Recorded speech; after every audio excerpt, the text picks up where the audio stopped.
Бар баласын бірдей көріп, мейірім мен жылуын төккен ері мен елін сыйлап, өздері де құрметке жеткен қазақ аналарының қашанда қадірі биік. Отбасының берекесі, ортасының ақылшысы болып, ісімен де, өнерімен де елдің құрметіне бөленген Сәжида Садуақасқызы бүгінде үлгісі мол ұлағатты ана. Сәжида өзінің еңбегіменен, өзінің қайраттылығыменен осындай қоғамдық жұмыстардың барлығына араласады. Бұл өте саясатқа жақын, қоғамға жақын, өзінің достарына, өз ортасына сондай сыйлы адам. 4 жасында шекара асып, ата мекеніне оралған Сәжида апа қаршадайынан өмірдің ащы тұщысын көріп өсті. Бірақ өкінішінен үміті басым.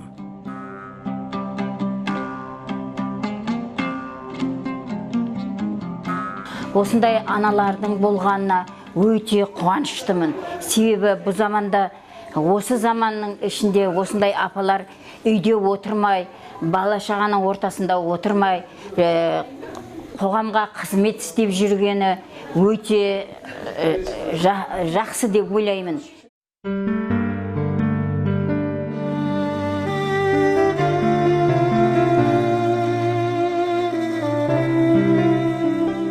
Әке-шешесінен ерте айырылып, ағасы мен жеңгесінің қолында өскен Сәжида Садуақасқызының өткен өмірі өзінше бір үлкен тарих. Жанашыры, жалғыз бауыры Әбілсағиттің тәлім тәрбиесін алды. Мен 1-ші классқа барған кезде ағайым үйленді, жаста үйленді, 19 жасында. Мен үшін. Жеңгемнің де әке-шешесі жоқ, бауырымның да әке-шешесі жоқ. Әйтеу балашаға өңкөй бірдеме ғып күн көрді. Аға деген бір емес 2 университет бітірді. Өлін айтып көңілді көтерейо, күнде мұндай тамашол табылар ма сарвидай сағ. Көпшілдігімен жұрттың бәрін құшағына жиып, көл-көсір пейілімен, ып-ыстық мейіріммен ел ықыласына бөленген Сәжида апа ағасына деген сағынышын әнмен жеткізеді. Жанымда жақын жүрген жайдарлым-ау, жаутаңдаған көзіңнен айналдым-ай. Ауылың сен жайлаған келмей кеттің-ау, өкіңді мен сұраған бермей кеттің-ау, көріскенше аман болам алғаншай. Туып төскенде Боғдатаудың, Үрімжі астанасы Бақшабаудың. Ата жұрт есіңде ме кіндік кескен, самалын сағындың ба Ақшатаудың. Кәмила аймалаған анаң еді, Садуақас Кенжетайға бала еді. Сұмажал ерте айырды атанаңнан, Сәжида сәбилігің жалаң еді. Тағдырдың көрген сайын әр сынағын, шираған шыңдай түсіп әр шыдамын. Жинаған бауырына бар баласын, сыйлаған махаббатын, жан шуағын. Сәжида Садуақасқызы қашанда өз құрбыларының алды болды. Педагогикалық училищеде жақсы қырынан танылып, бірнеше үйірмелерге қатысты. Өзім жаңаға педучилищеде оқығанда барлық өнерді меңгеріп шыққан едім. Билеуде, жаңа сурет салуды да, киім тігуді де, бәрін бізде бір жақсы педучилищеде бәрін үйретті. Әуел суретке түсіруде де үйреткен, бірақ мен оған қатыса алмадым. Мен ат жарысына қатыстым, ипподромға барып, сол кружокқа қатысып жүрдім. Сонан кейін Брусельге қатыстым. Бруссель ана 2 неменен гимнастикалық ойын. Соның бәрі маған өмірге пайдасын тигізді. Ақылына көркі сай қазақтың қарапайым қызы Ақши ауылының келіні атанды. Аялдамада тұрған талдырмаш қызды Тілебалды деген жігіт алып қашады. Осылайша осы ауылдағы бір отбасының жалғыз ұлына тұрмысқа шығады. Күйеуге шығам деген жоспарда жоқ еді. Ана досымның Қырбалтабайда тұратын Нұржамал деген, соның тойына кетіп бара жатқан жерінен 4 жігіт алып қашып кетті. Сонымен Ақшидың келіні болып түсе қалдым. Жаңа Тілебалды екеуміз Мәшеде келе жатып, жолда тұрсақ, бұл кісі Асылөкпеде отыр екен. Шаш деген шаш арт жағында аяққа дейін жетеді, жетпесе де аздап. Домбырамен өлең айтатын, ауылда талай көрген жігіттер қашып қалып жүрді, шыны керек. Оның ішінде өзіміз де бармыз. Жасыратын жоқ. Жаңа Тілебалды бауырымыз үйге өзіне келді шақып, 2-3 көршісін жинап, кемпірлермен батасын алып, біраз енді шу шығарған көрінеді, бірақ енді ол шуға қарай ма? Жаңа кемпірлер көлденеңдеп, көндіріп, содан бері мінеке Ақшидың келіні болып, әзірінде ода бері 50 жыл болды, келін болғанда өкінбейді ештеңеге. Қайда көрсе рахмет айтады. 10 баласы бар. Батыр ана.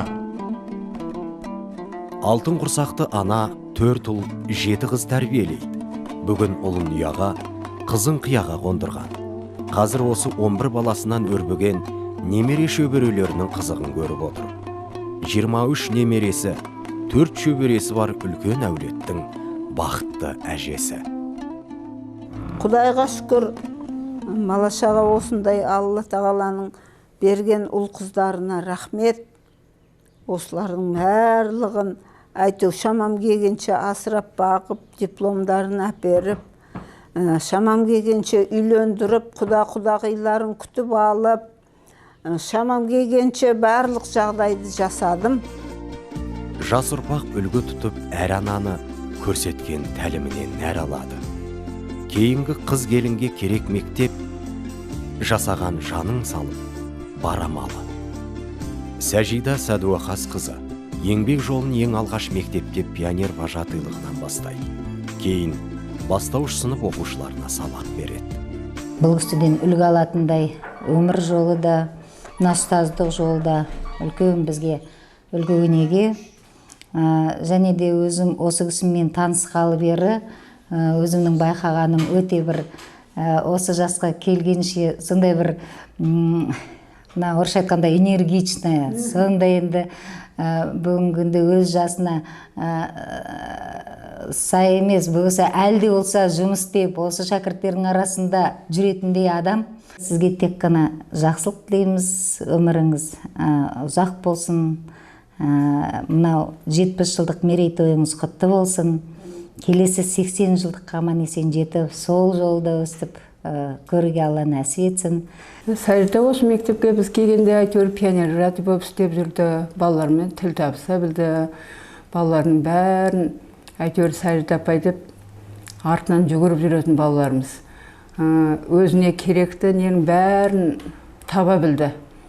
Оқушыларды біргелкі жинақтап, бойларында бірдей ғып, киімдерінде бірдей ғып тіккізіп, аудан нелерге шығып жүрді, жарыстарға қатысып жүрді. Мектептегі өмірі жақсы болды. Жыл сайын жыл мұғалім атанған Сәжида апа кез келген шәкірті құрмет тұтатын ұлағатты ұстаз. Дінмұхамед Ахметұлы Қонаев құрмет көрсетіп, ерен еңбегі үшін медалімен марапатталған. Сәжидамен біз құрдаспыз, мұңдаспыз, сырласпыз, доспыз, әріптеспіз. Сәжиданың әрбір жүрген жүрісі, әрбір сөйлеген сөзі, істеген ісі, шығармашылығы бізге үлгі болды. Өзім Сәжиданы үлгі тұтатынмын. Сәжида еш уақытта ерінбейді, қажымайды, талмайды. Жазу, сызу, сурет салу, шеберлік, ою өрнек құру, жаңағы сыныбын гүлдендіру, сыныбын түрлі өзгерістерге келтіру әрбір заманның өзінің талабына сай жұмыс істеді. Біз сонда таң қалатынбыз, не деген мына ұйықтамайтын адам түнімен бірдемелерін тігіп алып келіп көрсетеді ғой. Тігуден де сонда шебер болды. Домбыра тартады, өлең айтады, билейді. Әйтеуір селтектеп жүріп, жаңағы балаларға болсын, әріптестеріне болсын, барлығын үйретіп жүрген адам. Бұл кісімен 10 жылдай бірге жұмыс атқардым. Өте ізденімпаз ұстаз болды. Өте керемет, жаңа сынып бөлмесін неше түрлі әрлендіріп, әлгі кілемілік қойғандай қоятын, сондай ізденімпаз мұғалім болды. Сәжид апайдың ең үлкен бір керемет несі мына, өзі мұғалім бола тұрса да осы ауылда пайға жер берді ғой. Сол жер берген кезде бұл кісі біраз жерлер алып, жаңа кәсіпкерлікпен шұғылданды. Қолын алған ісін аяғына жеткізбей қоймайтын Сәжида Сәдуақасқызы Ақши ауылында екінші дүниежүзілік соғыс ардагерлеріне арналған ескерткішті орнатуға атсалысқан. Ескерткіште тұрған кісілердің бәрін, өмір тарихтарын, мына тізімнің бәрін түсірткізген мен едім. Енді осы жасқа жер торқа болсын, бұл азаматтардың жаңағы біздің ата-бабаларымыз ғой. Бізге мынандай бақытты өмірді, осындай тыныштықты, осындай кең байтақ жерді сыйлап кеткен осы ата-бабаларымыз. Жетімдіктің, жесірліктің азабын ерте тартса да, тағдырдың тауқыметіне төтеп берген қайсар жан, балаларының бақыт үшін күні-түні аянбай еңбек етті. Марқұм күйеуінен қалған ескі көлікке мініп, кейбір ер адамның қолынан келмейтін істі атқарды.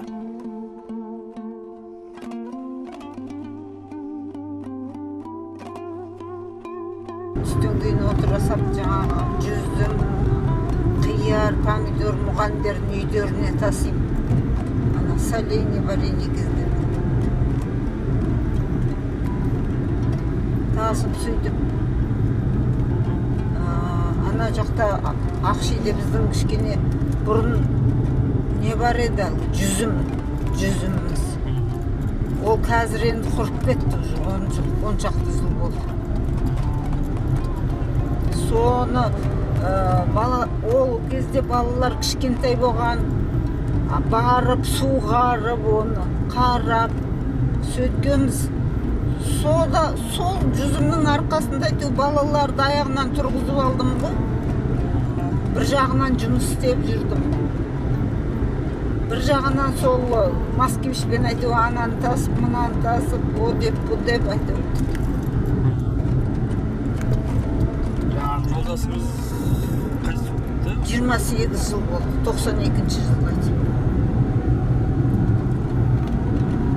Сол өзімнің туғаным 10 бала, қайынсіңлім инсульт алып, мүгедек болып қалды да, оның бір баласы 11 бала бақты. Қадір мен қасиетін ел мақтаған көп балалы ана қазір Бәйтерек ауылында тұрады. Қонақ келсе құт келеді деп, босағадан енген жанды күліп қарсы алатын апамыздың шаңырағы шаттыққа толы. Құрбы құрдастары жиі бас қосып, құрақ құрап, көрпе тігеді, ән айтады. Адамды қосқан дәм, сонан кейін нәсіп қайып, дидар қайып дейді екен. Бұл біз нәсіп қайып боп, Сәжидамен мына 1-2 жылды оқып қалды танысқанымызға. Осы танысқаннан бері осындай жақсылықтардың үстінде жүріп жатырмыз.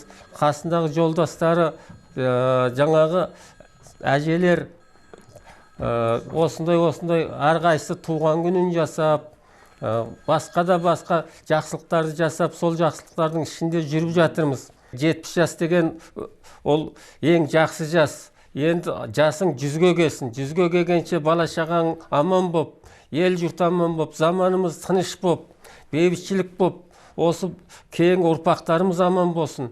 Сіздің тәрбиелеріңіз, сізден алған жаңағы оқушыларыңыз, сіздің жаңағы шәкірттеріңіз, ел жұртыңыздың ортасында сыйлы боп, құрметті боп жүре беріңіз.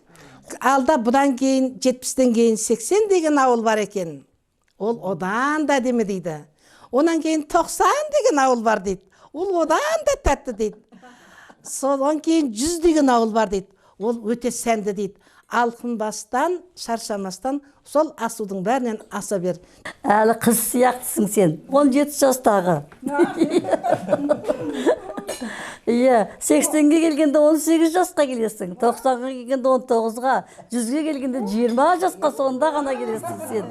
Иә, осындай дастарханымыз ылғи да мол болсын, деніміз сау болсын, бала шағаларыңның қызығын көріп, мына қызыңның қызығын көріп.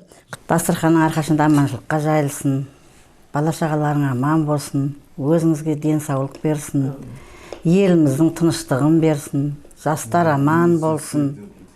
Міне жасыңызға жас қосылсын. Енді көпті көрген әжесіз, сіздің жолыңызды кейінгі қалған ұрпақтарыңызға берсін. Анасын ардақтаған бала бақытты. Бүгінде үбірлі-шүбірлі үлкен әулет болған Тілебалдының ұрпағы әр қайсысына шуақ шашып, қара шаңырақтың ұйытқысы болып, аналарының амандығын тілейді.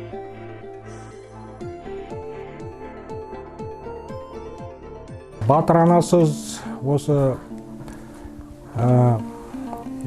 үйімізге Алла берекесін берсін, денсаулығыңыз зор болсын, жасыңыз ұзақ болсын. Сізге рахмет. 10 баланы тауып, мәпелеп, өсіріп, тәрбиелеп, барлығын аяғына тұрғызып, үйлендіріп, Аллаға шүкір. Сомен мақтануға бізге болады, және де мақтанамыз. Анашым өте сондай ақкөңіл, ұмтылады алға. Жолдастарын жинайды, мысалы әжелер ансамбліне бәріне сәлем айтқым келеді. Бәріне бақыт тілеп, анашыммен қоса, біріншіден анашыма әжелер ансамбліне. Сондай жетістіктерге жете берсін. Анашым біздің өте батыл, өте сондай қайратты адам. Мінезі өте жұмсақ болғанмен, бірақ та өте сондай өмірге бейімді сондай адам.